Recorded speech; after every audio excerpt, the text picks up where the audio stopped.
Depois do profeta Malaquias, temos um longo período de 400 anos chamado período interbíblico, ou período do silêncio profético.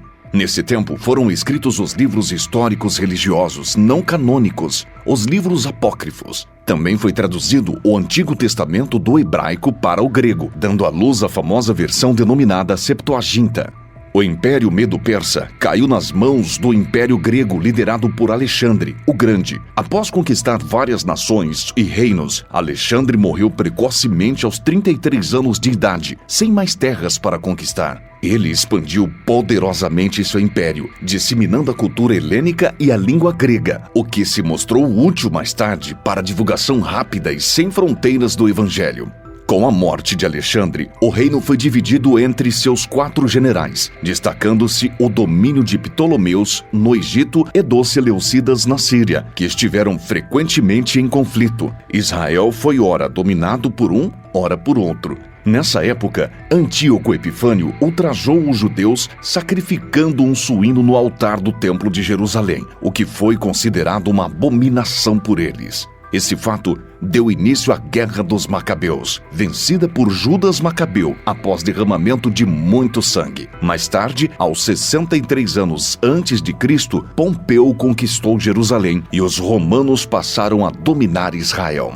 Antípatro, da família Edomita, foi nomeado rei de Israel. Após sua morte, seu filho Herodes, o Grande, reinou em seu lugar. Herodes, o Grande, foi um grande administrador. Ele ampliou e embelezou o Templo de Jerusalém, construiu o porto de Cesareia, abrindo caminho para o comércio internacional e facilitando as viagens dos missionários pelo mundo. Construiu a fortaleza de Massada e muitos palácios e fortalezas. Porém, Herodes era um homem inseguro e violento.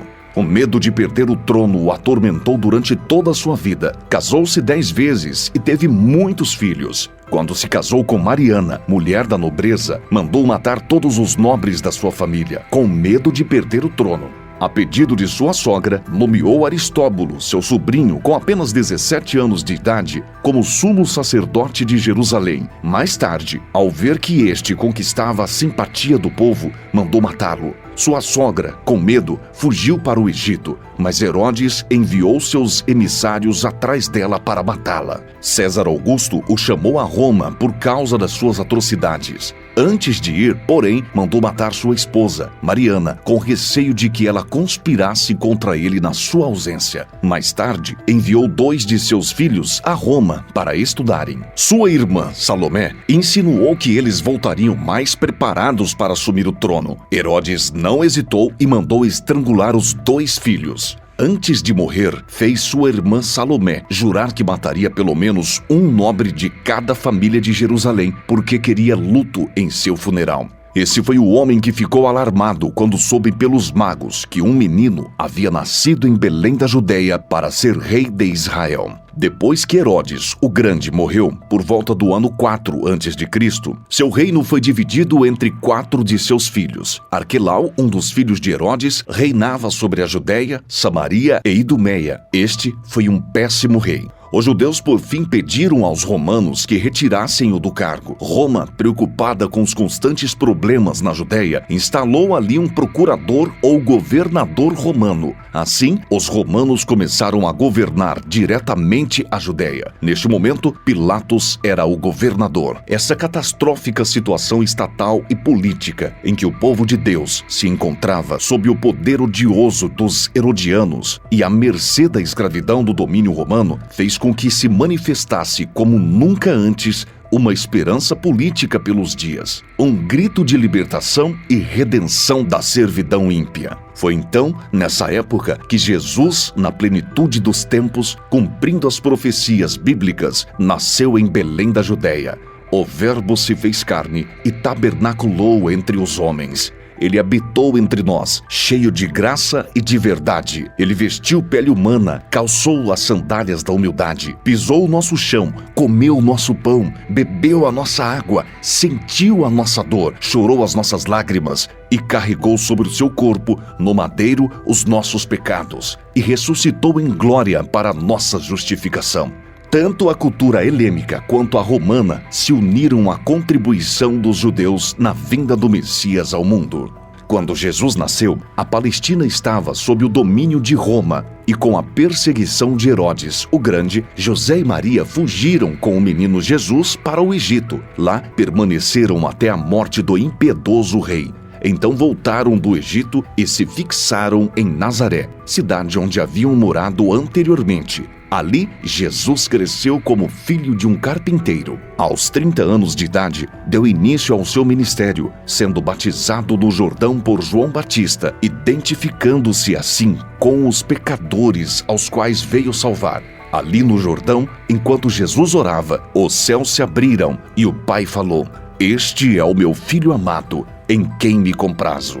Nesse mesmo instante, o Espírito Santo desceu sobre ele em forma de pomba, revestindo-o com poder para dar início ao seu ministério. Do Jordão, Jesus foi conduzido ao deserto pelo Espírito Santo, onde jejuou por 40 dias e 40 noites, sendo tentado pelo diabo por 3 vezes. O diabo investiu contra Jesus para derrubá-lo, mas o Filho o venceu no deserto, utilizando sempre a espada do Espírito, a palavra de Deus. O diabo derrubou o primeiro Adão no paraíso, mas foi derrotado pelo segundo Adão no deserto. Do deserto, Jesus, cheio do Espírito Santo, seguiu para a Galiléia, chegando a Nazaré, onde viveu a maior parte da sua vida terrena. Entrou na sinagoga, tomou o rolo do livro de Isaías e leu: "O Espírito do Senhor está sobre mim, pelo que me ungiu para pregar, para curar e para libertar." Jesus chamou 12 homens, aos quais deu o nome de apóstolos, investindo a maior parte do seu tempo para treiná-los e discipulá-los. Percorreu a Galiléia, a Pérea, Samaria e a Judéia. Pregou nas cidades, nas vilas e nos campos. Pregou nas sinagogas e no templo. Pregou ao ar livre, na praia e também nos lares. Pregou para multidões e também para pequenos grupos. Jesus andou por toda parte, fazendo o bem e libertando todos os oprimidos pelo diabo. Curou os enfermos, alimentou os famintos, deu vista aos cegos, aprimou os paralíticos, fez andar os coxos, deu audição aos surdos, purificou os leprosos, libertou as pessoas e ressuscitou os mortos. Foi a suprema revelação de Deus aos homens, recebendo o nome de Emanuel, Deus conosco, sendo o próprio Deus manifestado em carne. Jesus veio com uma missão definida: morrer por todos aqueles que o Pai lhe deu. Ele nasceu para morrer, ele morreu para que pudéssemos viver. O apóstolo Paulo foi enfático em dizer que ele morreu pelos nossos pecados. Segundo as Escrituras, foi sepultado e ressuscitou ao 3º dia. Segundo as Escrituras, sua morte não foi um acidente, nem sua ressurreição uma surpresa. O diabo usou diversos artifícios para demovê-lo da cruz, mas Jesus marchou para ela, como um rei caminha para a coroação na cruz. Jesus esmagou a cabeça da serpente e triunfou sobre os principados e potestades, expondo-os ao desprezo na cruz. Jesus consumou a obra da redenção na cruz. Ele nos libertou, a morte não pôde detê-lo, e ao 3º dia, Jesus ressuscitou para nossa justificação. Antes de subir ao céu, porém, instruiu os discípulos a permanecerem em Jerusalém,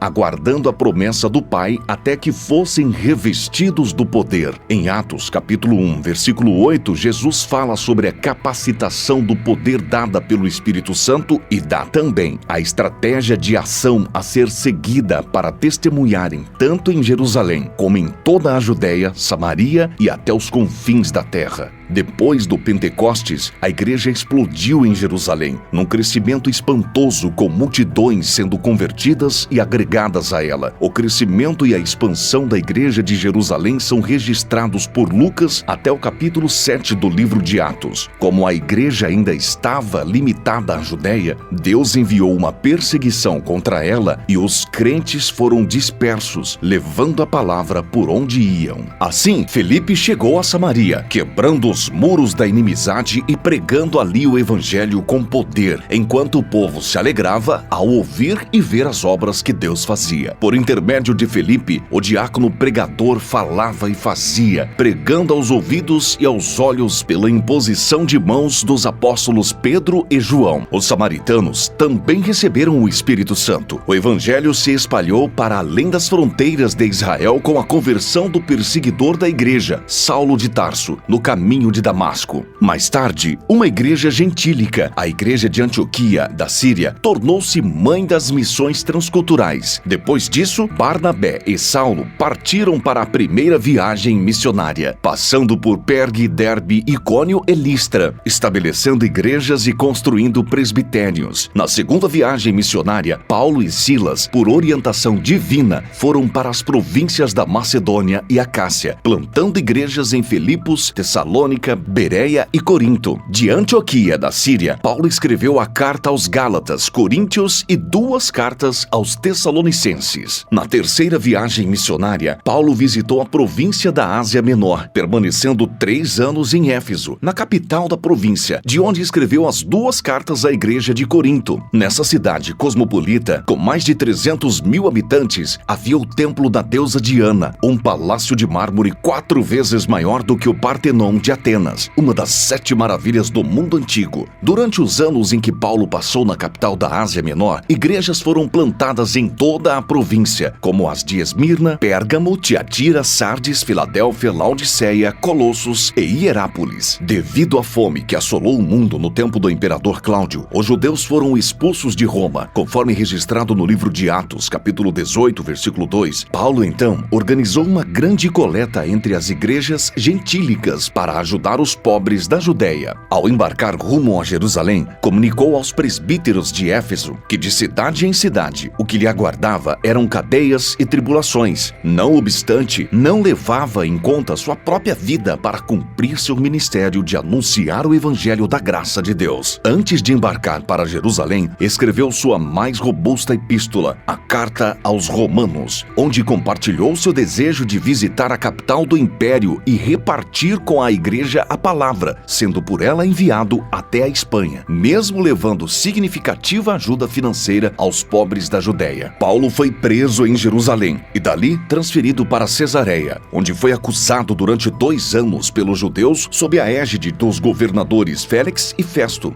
Em face da tendência de Festo de entregá-lo nas mãos do Sinédrio, que planejava sua morte, Paulo, usando os privilégios de sua cidadania romana, optou por ser julgado em Roma. Na viagem para a capital do império, enfrentou um terrível naufrágio. O navio se despedaçou por inteiro, porém todos os passageiros e tripulantes foram salvos, miraculosamente, conforme a promessa de Deus a Paulo. Na ilha de Malta, onde chegaram, uma víbora picou a mão de Paulo, mas Deus neutralizou o veneno letal da cobra e ainda usou o seu servo para curar todos os enfermos da ilha.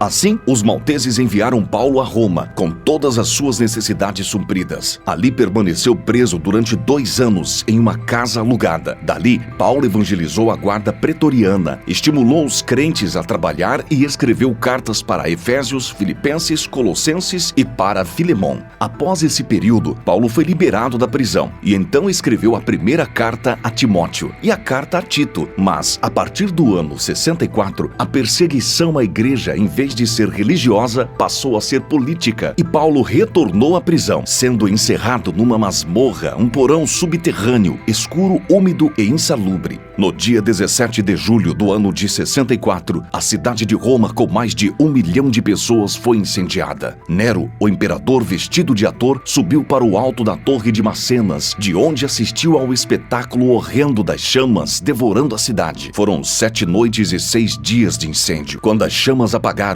70% da cidade estava destruída. Dos 14 bairros de Roma, 10 deles foram devastados pelas chamas. Os 4 bairros restantes, densamente povoados por judeus e cristãos, deram a Nero um álibi de colocar a culpa do incêndio de Roma aos cristãos. Começou então uma brutal perseguição à igreja. Faltou madeira para fazer cruz, tamanha quantidade de crentes crucificados. Os crentes eram amarrados em postes cobertos de piche e queimados vivos para iluminar as noites de Roma. Foi um verdadeiro massacre. Dessa segunda prisão, Paulo escreveu a sua última epístola, a segunda carta a Timóteo. Nela relatou a chegada do seu próprio martírio e a gloriosa esperança de tomar posse da coroa da justiça. Assim, por volta do ano 67, o veterano apóstolo foi degolado, deixando, porém, para as gerações pósteras, um bendito legado. O Novo Testamento foi escrito num período de 50 anos. Temos Temos 4 livros biográficos, 4 evangelhos e 3 são sinópticos, quer dizer, vistos por uma mesma perspectiva, Mateus, Marcos e Lucas. A ênfase de Mateus é apresentar Jesus como o Rei dos Judeus, escrito para os judeus. Tem o maior volume de citações do Antigo Testamento e é o mais judaico dos evangelhos. A ênfase de Marcos é apresentar Jesus como servo, escrito para os romanos. É o evangelho que se concentra nas obras de Jesus mais do que nos seus ensinos.